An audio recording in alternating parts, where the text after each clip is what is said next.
When a forbidden space-time jutsu tears reality apart, Naruto Uzumaki doesn't land on a battlefield. He lands in a smoking crater on Peter Griffin's front lawn.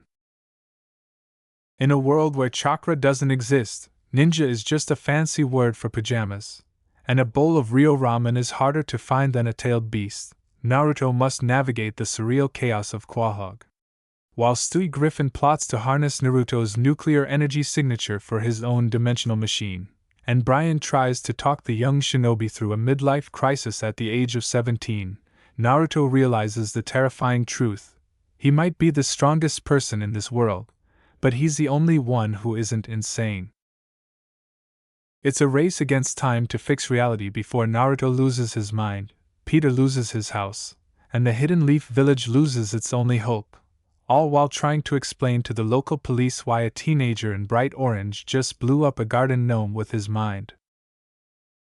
The new series has arrived and name is What If Naruto Teleported in Family Guys. So let's start the series. The dimensional rift tore open above the Hidden Leaf Village like a wound in the sky. Naruto Uzumaki had been in the middle of practicing a teleportation technique that Kakashi had absolutely told him not to try alone. Something about dangerous space-time ninjutsu requiring years of mastery. And you'll probably blow yourself up, Naruto. Naruto, being Naruto, had tried it anyway. The theory had seemed simple enough. Create a chakra signature that resonates with a specific location, then use that resonance to pull yourself through space. Kakashi had made it look effortless. Minato had apparently invented the technique. How hard could it be? Very hard, as it turned out. The chakra had twisted wrong. The spatial coordinates had scrambled. And instead of appearing at the training grounds like he'd planned, Naruto had felt reality fold around him like wet paper, and then he was falling.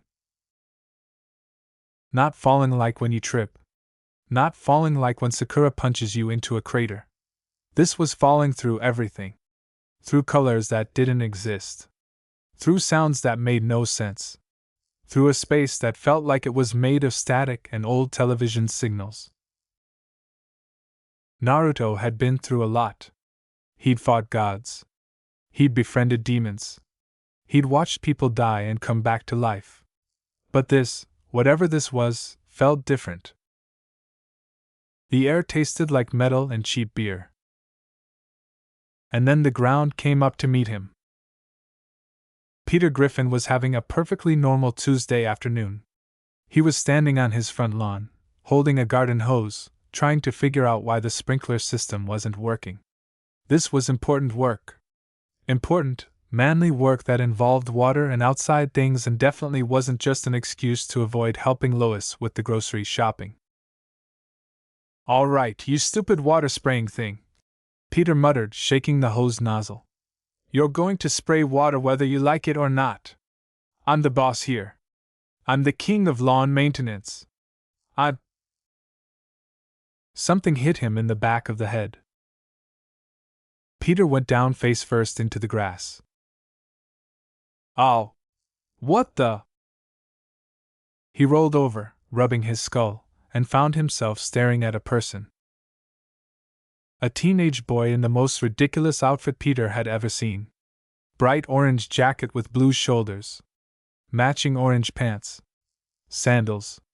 Spiky blonde hair that looked like it had been styled by an angry bird. And whisker marks on his cheeks, like someone had drawn on his face with a marker while he was sleeping. The boy was lying in a crater that hadn't been there 3 seconds ago. A crater that was now smoking slightly. "Lois!" Peter shouted, scrambling to his feet. "Lois, come quick! A Pokémon fell out of the sky!" The boy groaned and sat up, shaking his head. His eyes were wide and confused, darting around at the suburban neighborhood like he'd never seen houses before. Where am I?" the boy asked. His voice was young, energetic despite the obvious confusion. "Is this a genjutsu? Did someone trap me in an illusion?"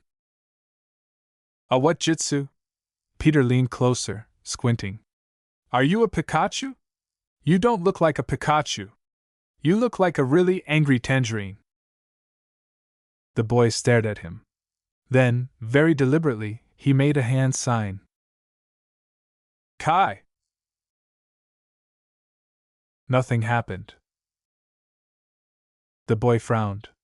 He made another hand sign, more complicated this time. Kai! Still nothing. Release! The air around him shimmered slightly, then went back to normal. The boy's face fell. This isn't a genjutsu? Buddy, I don't know what a genjutsu is, but I think you might have hit your head, Peter said helpfully. Also, you just made a big hole in my lawn. That's going to cost me at least $5 to fix. Maybe $6. I'm going to have to take that out of your Pokemon allowance. The boy stood up, brushing dirt off his orange jacket. He was shorter than Peter expected, maybe 5.5 feet, but there was something about him that felt substantial. Like there was more to this scrawny kid than met the eye. I'm Naruto Uzumaki, the boy said, bowing slightly. Then he straightened up and pointed at Peter. And I'm going to become the Hokage of the Hidden Leaf Village. So you'd better tell me what kind of jutsu this is. Peter blinked. The Hokage? Is that like the manager of a Japanese restaurant? It's the leader of my village. The strongest ninja. Oh, so you're a ninja. Peter nodded sagely. That explains the pajamas. Very tactical. Very sneaky. Though I gotta say, orange isn't exactly a stealth color. You'd stick out like a sore thumb. Or like a sore orange. Or a sore orange thumb. Naruto's eye twitched. These aren't pajamas. This is my training outfit. And orange is a perfectly good color. Sure, if you're trying to get spotted by the enemy from 3 miles away. I can just use a transformation technique if I need to be sneaky. What technique? Naruto made another hand sign, and suddenly, standing next to him, was an exact copy of Naruto. Same orange outfit. Same spiky hair. Same confused expression. Peter's jaw dropped. Lois! He screamed, even louder this time. Lois, it's a Pokemon that can duplicate itself. Get the Master Ball! Naruto's clone looked at the original Naruto. The original Naruto looked at the clone. Both of them looked at Peter. That's a shadow clone, Naruto said, sounding defensive. It's basic ninja stuff. Everyone can do it. My dog can't do that, Peter said. And he's the smartest dog I know. Except for when he eats his own poop. That's not very smart. But everything else? Genius! The front door of the house opened, and a red-haired woman in a yellow shirt stepped out. She had the tired expression of someone who had dealt with this particular kind of nonsense many, many times before. Peter, what are you yelling about? Lois asked. Then she saw Naruto. And his clone. And the smoking crater in the yard. Peter, who is this? Why is there a hole in the yard? Why is there 2 of him? I don't know, Peter said excitedly. But Lois, he's a ninja Pokemon. He fell out of the sky and made a hole, and now there's 2 of him. This is the best thing that's happened to this family since the time I accidentally bought that pony. Naruto was still looking around, trying to make sense of his surroundings.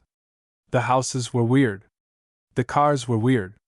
The sky was the same, at least, but everything else was completely wrong. There was no chakra in the air. No familiar signatures. No sense of the hidden leaf at all. How did I get here? He muttered. The technique should have sent me to the training grounds. What happened? Maybe you did it wrong, his clone offered. I didn't do it wrong. You literally just said you don't know how it happened. I said it went wrong. That's different. It's exactly the same. Shut up. Naruto dispelled the clone with a puff of smoke, then immediately regretted it because now he was alone with these strange people again. Lois walked closer, studying him carefully. She looked like a mom. She had that energy, that combination of kindness and firmness that reminded Naruto vaguely of Sakura's mother. Are you okay, sweetie? She asked. Did you fall from somewhere? I'm fine, Naruto said. I'm a ninja. I've survived worse. One time I got thrown through a mountain and I was fine. A mountain, Lois repeated flatly. You got thrown through a mountain. That's not even the worst thing. Another time I got stabbed and I just healed. Right away. Like instantly. Peter leaned in. So does that mean if I hit you with a hammer, you just fix yourself? I mean, probably. But why would you hit me with a hammer? I'm just asking questions. This is how science works. Brian, the family dog, had appeared in the doorway. He was walking on his hind legs and wearing a sweater, which was somehow the least strange thing about this entire situation. What's going on out here? Brian asked, lighting a cigarette. Then he saw Naruto. Oh. Great. Another weird thing. This is Naruto, he's a ninja Pokemon, Peter announced. I'm not a Pokemon. Are you sure? Because I've seen a lot of Pokemon, and you look exactly like one. You've never seen a Pokemon in your life, Brian snapped. You watched one episode of the show and thought Pikachu was a real animal. It was very convincing. The animation was amazing. Naruto looked between Peter and Brian, his confusion growing by the second. Is that a talking dog? Don't call me a dog, Brian said irritably. I'm a person who happens to be a dog. There's a difference. You're a dog. That talks.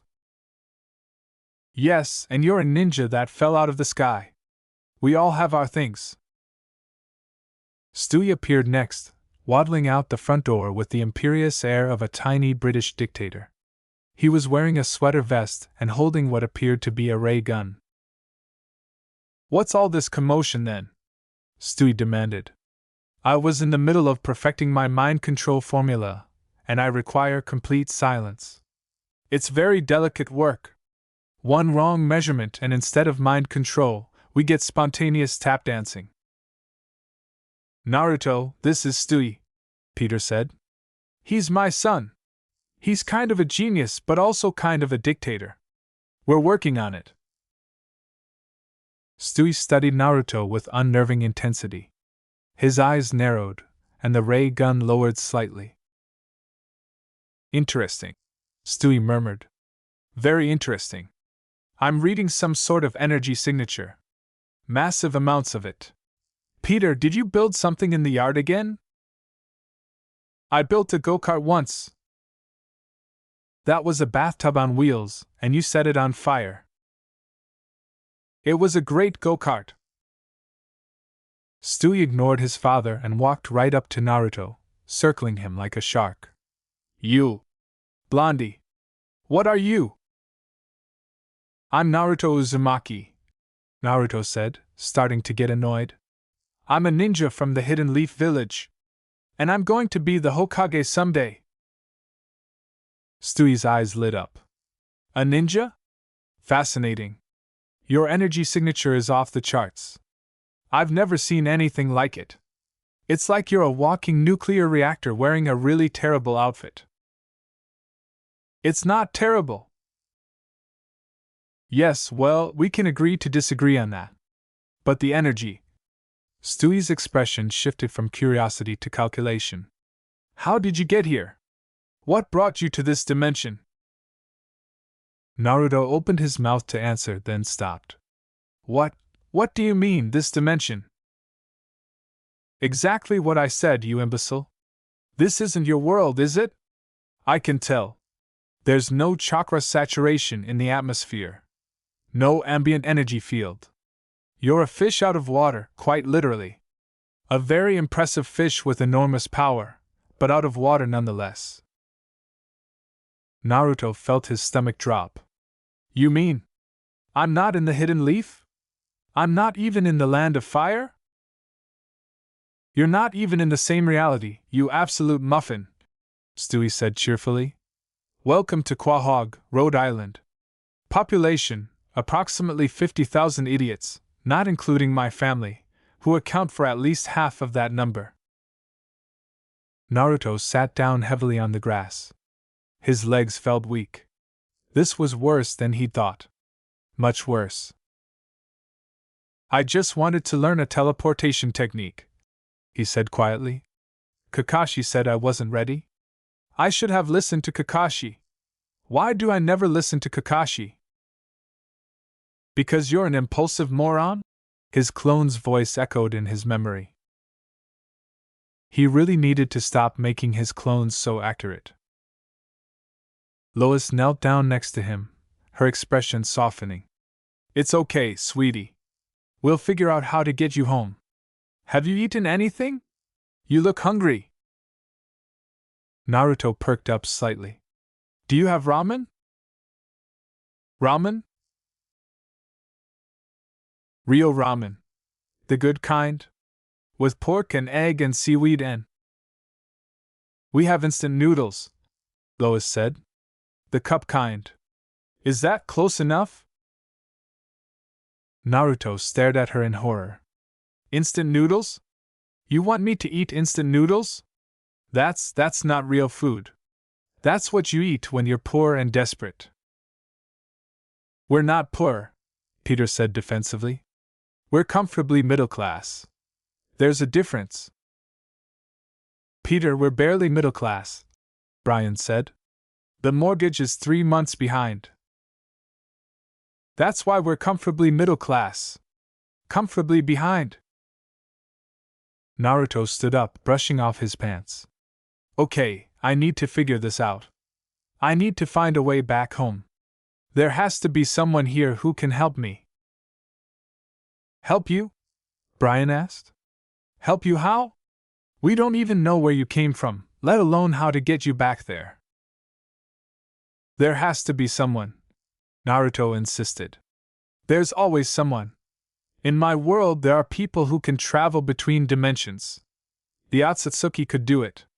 Sasuke can do it. If they can do it, I can learn how to do it.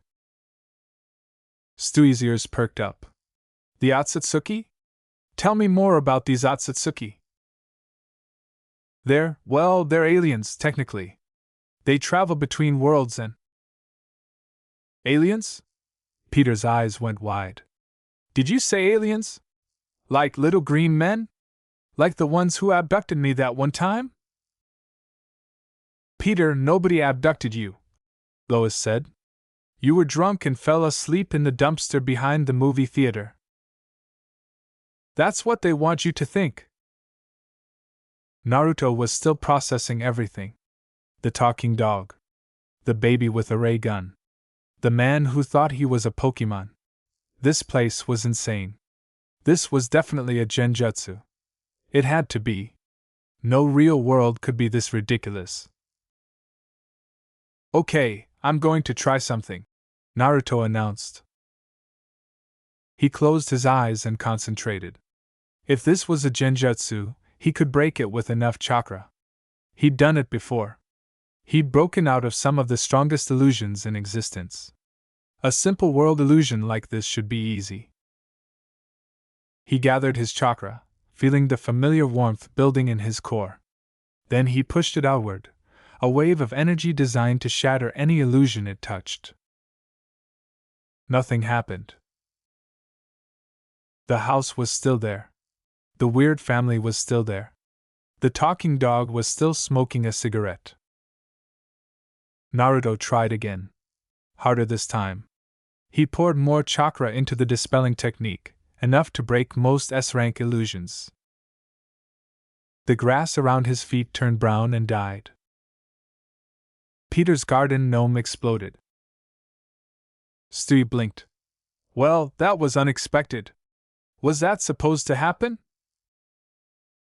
Shut up! Naruto shouted. I'm trying to concentrate. Concentrate on what? You're killing my lawn! This isn't real. This can't be real. It's a genjutsu. It has to be. Is this the part where you go crazy? Peter asked. Because if this is the part where you go crazy, I want to film it. This could be the next viral video. I'm not going crazy. The guy who just blew up my gnome while standing still is probably going crazy. Naruto ignored him and tried again. More chakra. More power. He pushed and pushed and pushed until his eyes started burning in. The air shimmered. For a moment, just a moment, Naruto thought he saw a crack in reality. A gap in the world that led somewhere else. Somewhere that felt like home. But then it vanished, and he was still standing in the middle of Quahog. You're going to give yourself an aneurysm, Brian observed. And I don't know if I have the strength to deal with a dead ninja in the yard. We'd have to explain it to the police, and that would be a whole thing. The police can't stop me, Naruto said. I'm a ninja. I could take 1,000 police officers. Yes, but the paperwork would be endless. There'd be forms. Questionnaires. Really boring stuff. Trust me, I've been through this before. Naruto slumped his shoulders. None of this made sense. If this wasn't a genjutsu, then what was it? Was he really in another dimension? Another world? But that's impossible, he whispered. Dimensional travel is supposed to be nearly impossible. Even Sasuke has to use a special technique with the Rinnegan. I don't have the Rinnegan. I can't just accidentally travel between worlds. Well, you did, Stewie said. Congratulations. You've achieved something that should have been impossible. You're either a genius or an incredibly lucky fool. Probably the second one, Naruto admitted. Probably the second one, Stewie agreed. Peter clapped his hands together. Okay, this has been great, but I think we need to show our new friend the town. What do you say, Naruto? Want to see Quahog? Peter, he just fell out of the sky, Lois said. He's clearly confused and probably scared. He should rest. Lois, you can't keep a ninja prisoner in the house. That's against the Geneva Convention. I think. Anyway, he needs to see the town. Meet the locals. Get a feel for the culture. I don't think I'm ready for that, Naruto said. Of course you're ready. You're a ninja. You fight aliens. You blow up gnomes. You can handle a few weird people at a bar. I don't drink. Even better. You can be the designated driver. I'm 17. That's fine. In Rhode Island, the drinking age is more of a suggestion. We have a very relaxed attitude towards the law here. Naruto hesitated. He didn't want to wander around this weird world. He wanted to go home. He wanted to see Sakura and Sasuke and Kakashi. He wanted to eat Rio ramen at Ichiraku's and listen to Irika complain about his mission reports. But he also didn't want to just sit around doing nothing. Fine, he said finally. I'll see the town. But only because I need to find a way back home. And maybe someone here knows something about dimensional travel. Great! Peter grabbed Naruto's arm and started pulling him toward the car. We're going to have so much fun. I'll introduce you to all my friends. And then we can do some stuff. And then maybe more stuff. And then, "Does he always talk this much?" Naruto asked Brian. "Unfortunately, yes. You get used to it. Or you develop a drinking problem. One of the two." The drunken clam was exactly what Naruto had expected.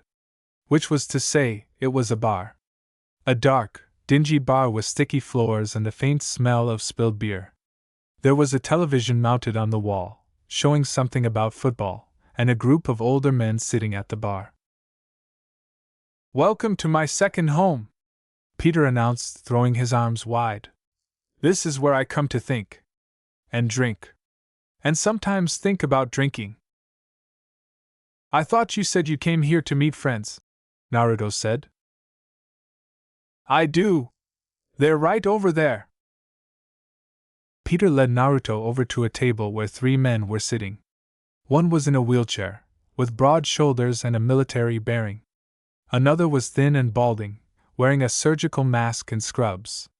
The third was a short, bald man with a gold tooth and a very unsettling smile. "Guys, this is Naruto," Peter said. "He's a ninja. He fell out of the sky. He blew up my gnome." "Nice to meet you," Naruto said, bowing.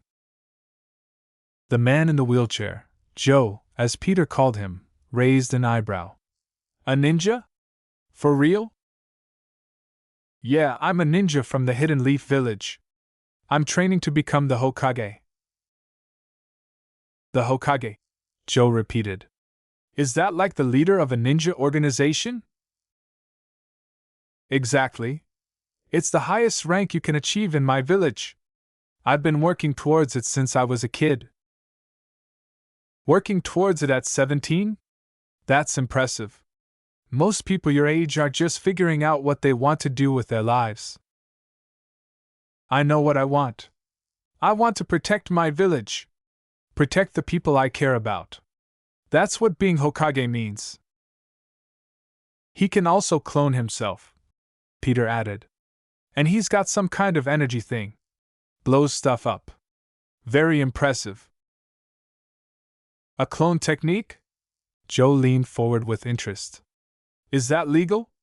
I mean, are there laws about ninja techniques in your world? Because here, I imagine there'd be a lot of regulations." Naruto blinked. "Regulations?" "Yeah, you know. Permits. Licenses. Probably a lot of paperwork.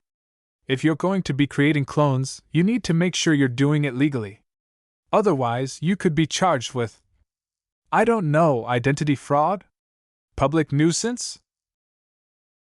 "We have rules in the Hidden Leaf," Naruto said slowly. "But they're more about not assassinating civilians and stuff.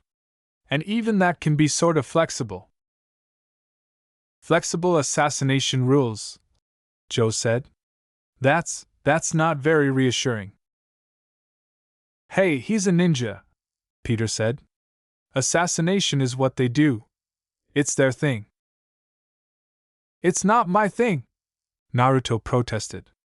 "I mean, I've killed people, but only when I had to. In self-defense. Or to protect someone else. It's not like I go around assassinating people for fun." "You've killed people?" Cleveland, the man with the gold tooth, asked. "You, a 17-year-old, have killed people?" "I mean, yeah. But they were bad people.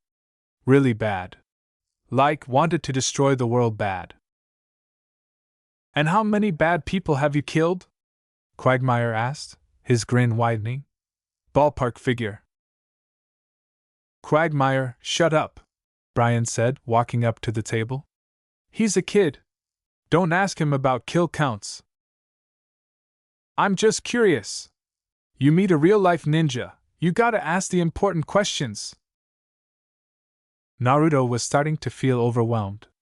He'd only been in this world for maybe 2 hours, and already he was being asked about kill counts and legal regulations and whether his clone technique was permitted.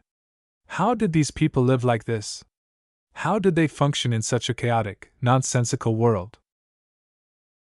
Maybe that was it. Maybe this world wasn't real at all. No, Naruto said firmly. This is still a genjutsu. It has to be. You're all too weird. Nothing makes sense. Buddy, you have no idea, Brian said. This is the most normal it's been all week. Last Tuesday, Peter fought a giant chicken for 6 hours straight. A giant chicken? Giant. Chicken. It was a whole thing. There was property damage. Peter's eyes lit up. Oh, that's a great story. See this one time. A giant chicken? Naruto repeated. A chicken? Like the bird? It was a very large bird, Peter said defensively. And he started it. He threw the first punch. I was just defending myself. You threw a beer at his face. That was a warning. He was supposed to back off. I don't understand this world at all, Naruto said. He was starting to believe that maybe, just maybe, this wasn't a genjutsu. Because even the weirdest genjutsu he'd ever experienced had some kind of logic to it. There was always a pattern. A system. Something you could figure out. This world had no pattern. No system. It was pure chaos. This is terrifying, Naruto admitted. I've never been this confused in my life. And I've been in some really confusing situations. It's called culture shock, Brian said. You'll get used to it. Or you won't. Either way, the shock will eventually fade. I don't want to get used to it. I want to go home. We're working on it, Stui's voice said from behind them. Naruto spun around to find the baby walking toward them, carrying what looked like some kind of handheld scanner. His ray gun was holstered on his belt. I've been doing some readings, Stui said. Your chakra signature is extraordinarily powerful. But more importantly, it's leaving traces. A trail. Like breadcrumbs. Naruto's heart leaped. A trail? A trail back to my world? Theoretically. I've been analyzing the data, and I believe I can trace the dimensional path you took. But it's going to take time. And equipment. And a level of scientific sophistication that this backwater town simply doesn't possess. I can help, Naruto said. I'll do whatever it takes. I can gather chakra, I can assist with techniques, I can. Slow down, Pikachu, Stui said. I said theoretically. This is cutting-edge stuff. We're talking about breaching the dimensional walls of reality itself. One wrong move and we could all be turned into fine jelly. Fine jelly? Peter asked. Is that like regular jelly but better? It's like you're completely vaporized, you absolute turnip. You. Naruto didn't care about the risks. He'd been through worse. If there was even a chance he could get back home, he'd take it. Just tell me what to do, he said. For now? Nothing, Stewie said. I need to analyze the readings more carefully. In the meantime, you can do us all a favor and stop blowing things up. The lawn gnomes have families, you know. I'm sorry about the gnome. Your apology doesn't bring him back. Naruto slumped back down in his chair. This was going to be a long day. Later, after Peter had introduced Naruto to literally everyone in the bar and Naruto had been asked approximately 400 questions about ninja techniques, they headed back to the Griffin house. Naruto was exhausted. He'd been through a dimensional jump, a crash landing, a weird family, a talking dog, a baby with a ray gun, a bar full of even weirder people, and at least 3 separate conversations about whether ninja could defeat pirates in a fight. Why do you keep asking about pirates? Naruto had finally demanded. I just want to be prepared, Peter had said. In case pirates invade. It could happen. Pirates invaded once, Brian said. It was a weird week. Wait, pirates actually invaded? We took care of it. It was fine. But it could happen again. How does a world with talking dogs and babies with ray guns not have ninjas? Peter had asked. What? It had been endless.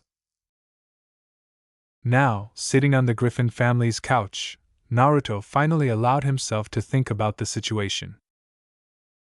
He was trapped in another dimension. A world of chaos and weirdness and really bad fashion choices. He was separated from everyone he knew and loved. He couldn't get back using his usual techniques. But he could use Stuy's machine. If the baby could actually trace the dimensional path, then Naruto had a way home. What's going on in that head of yours? Naruto looked up to see Brian standing nearby, holding 2 cups of coffee. The dog handed one to him. Thanks, Naruto said, accepting the drink. He sniffed it cautiously. It smelled like coffee. Normal coffee. That was a relief. You're thinking about home, Brian said. I can tell. You've got that look. What look? Like you're somewhere else entirely. I've seen it in myself before. When I'm thinking about something I've lost. Naruto stared at the coffee in his hands. I miss my friends. My sensei. My village. I know I was only there a few hours ago, but it feels like I might never see them again. You'll get back, Brian said. Stuy's a pain in the ass, but he's genuinely smart. If anyone can figure out dimensional travel, it's him. You really think so? I really do. And in the meantime, you're stuck with us. Brian sat down on the couch next to him. I know we're weird. And loud. And Peter is basically a force of nature that destroys everything he touches. But we're not bad people. I don't think you're bad, Naruto said. I just think you're a lot. That's fair. That's very fair. Naruto took a sip of the coffee. It was bitter and burnt and not very good, but it was warm. And for some reason, that warmth made him feel a little better. Tell me about your friends, Brian said. Your sensei. What are they like? Naruto smiled, thinking about them. Sakura is really smart and really strong. She used to hit me a lot when we were younger. But she's grown up a lot. She's a medical ninja now. She saves people's lives. That sounds important. It is. And Sasuke. Naruto paused, thinking about his best friend. Sasuke is complicated. He used to be really cold and distant. But he's changed. We've been through so much together. He's like a brother to me. A brother with a lot of emotional baggage? Exactly. And Kakashi is my sensei. He's lazy. Really lazy. Always reading his book. But he's also one of the strongest ninja I've ever met. He taught me so much. And he never gave up on me, even when I was a huge pain. You were a huge pain? I was the worst. The absolute worst. I was loud and annoying and I kept failing the academy entrance exam. But Kakashi still believed in me. He saw something in me that I didn't even see in myself. That sounds like a good teacher. The best. Naruto's smile faded. I just wish I could see them again. I wish I could tell them what happened. I wish I could apologize for doing something so stupid. Hey. Brian put a hand on his shoulder. You made a mistake. It happens. But you're going to fix it. And in the meantime, you're not alone. Naruto looked at the dog, the talking dog, and realized that, for the first time since he'd arrived in Quahog, he felt a little bit of hope. "Thanks, Brian," he said. "Don't mention it. Just don't tell Peter I was nice to you. He'll never let me hear the end of it." "Whatever you say." Peter burst through the front door, carrying what appeared to be a life-size cardboard cutout of a ninja. "Look what I found!" Peter shouted. "This is going to be amazing! We're going to have ninja training every day! We're going to be a family of ninjas!" "We're not becoming ninjas, Peter," Lois said, following him inside. "Too late. Naruto already agreed to teach us." "I did not agree to that." "You did! In my heart, you did!" "Oh, for crying out loud!" Brian muttered. Naruto couldn't help it. He laughed. Despite everything, the dimensional confusion, the separation from home, the sheer insanity of this world, he laughed. And for a moment, the weight on his shoulders felt a little lighter. Later that night, Naruto lay in the guest bedroom Lois had prepared for him.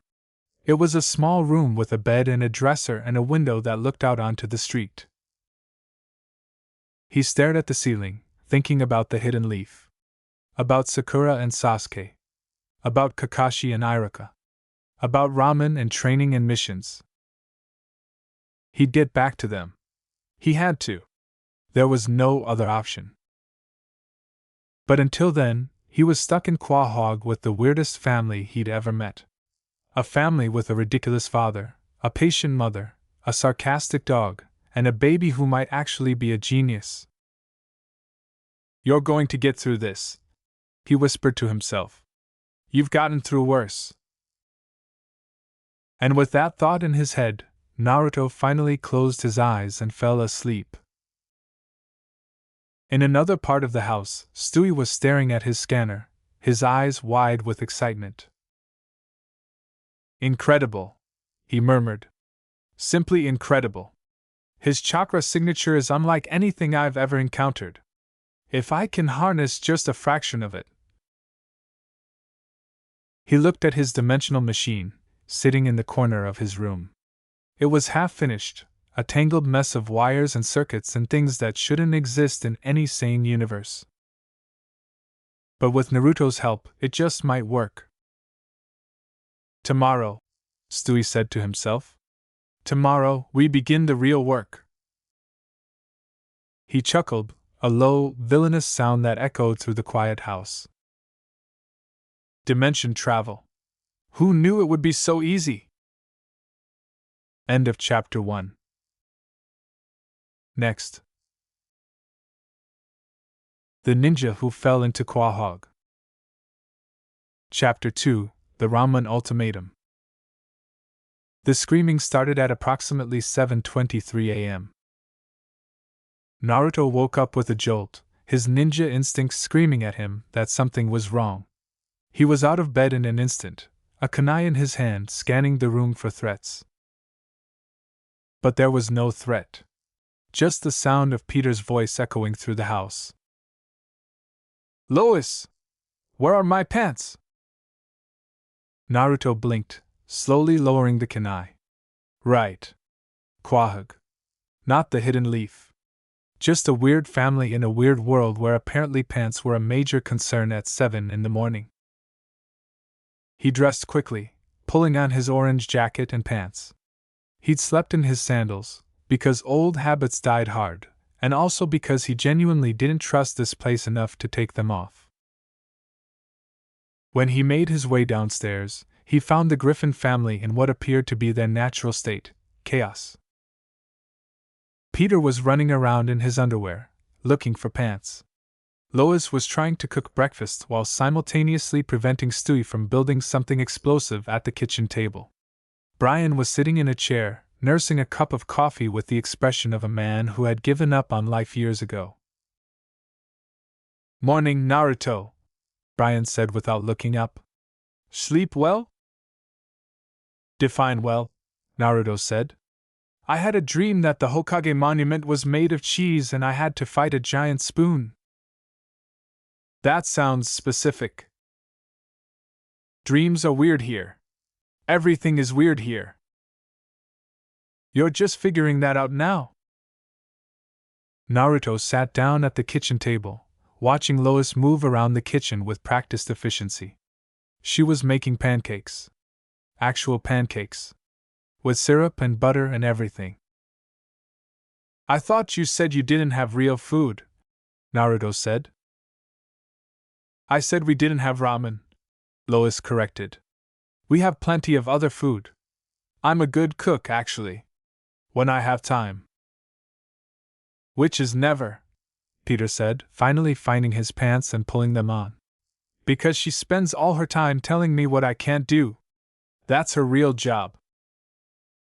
Peter, I spend most of my time cleaning up your messes. There's a difference. A very small difference. Like microscopic. Like you need a microscope to see the difference. Naruto watched the exchange with fascination. This was so different from the hidden leaf. In Konoha, families were, well, they were complicated too, but in a different way. There was more formality. More tradition. This was just pure, unfiltered chaos. It's very loud, Naruto observed. That's the Peter Griffin effect, Brian said. He generates noise pollution just by existing. I heard that. You were supposed to.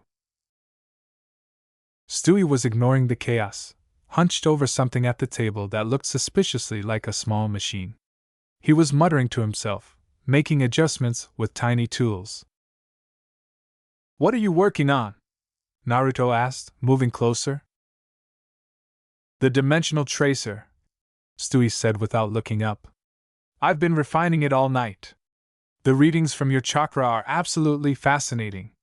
It's like you're a walking beacon of interdimensional energy. Is that good? It's unprecedented. I've never seen anything like it. Your energy signature is stable, powerful, and uniquely identifiable. I can track it across dimensional boundaries with relative ease. Naruto's heart leaped. So you can find the path back to my world? In theory, yes. In practice, I need more data. Your chakra fluctuations are unpredictable. It's like trying to track a lightning bolt. Very impressive, very powerful, but impossible to predict with any accuracy. That sounds like you're making excuses. I'm being scientific, you insufferable oaf. There's a difference. Does that mean you can't do it? I didn't say that. I said it requires more data. There's a significant difference. Naruto was about to argue further when Lois set a plate of pancakes in front of him. The smell was incredible. Fluffy, golden pancakes with butter melting on top and syrup dripping down the sides. Eat, Lois said. You need your strength. Thanks, Naruto said, genuinely touched. He grabbed his fork and took a bite. And then he made a face. Is something wrong? Lois asked. It's not ramen, Naruto said. Of course it's not ramen. It's pancakes. But pancakes aren't breakfast. Breakfast is ramen. With pork and egg and seaweed and… I know what ramen is, Naruto. And we don't have any. These are perfectly good pancakes. I made them myself. From scratch. I appreciate that, but… Naruto took another bite, chewing thoughtfully. It's just not the same. It's like eating happiness that's been turned into flat circles. The soul is missing. Excuse me? Ramen has soul. It has history. It has generations of tradition folded into every bowl. These pancakes are just breadish. Peter grabbed a pancake and shoved it in his mouth. They're delicious. Lois, you've outdone yourself. This is the best breakfast you've made since, well, ever. Thank you, Peter. But Naruto's right, Peter continued, spraying pancake crumbs everywhere. Ramen is better. I had it once. In a Japanese restaurant that was definitely a front for some kind of criminal organization. It was amazing. Peter, we're not having a criminal organization restaurant ramen for breakfast. We could. I know a guy. He sells stolen merchandise and also really good broth. Naruto put his fork down. I don't think I can eat this. You have to eat something, Lois said, her patience clearly fraying. You can't run around on an empty stomach. I can survive for days without food. I'm a ninja. We train for this. That's not healthy. Neither is this dimension. I've been here for less than 24 hours and I've already been attacked by a lawn gnome, interrogated by a man in a wheelchair, and offered coffee that tastes like burnt regret. The coffee is actually pretty good, Peter said. Peter, nobody cares about your opinions on coffee. That's not true. Brian cares about my opinions on coffee. I genuinely don't, Brian said.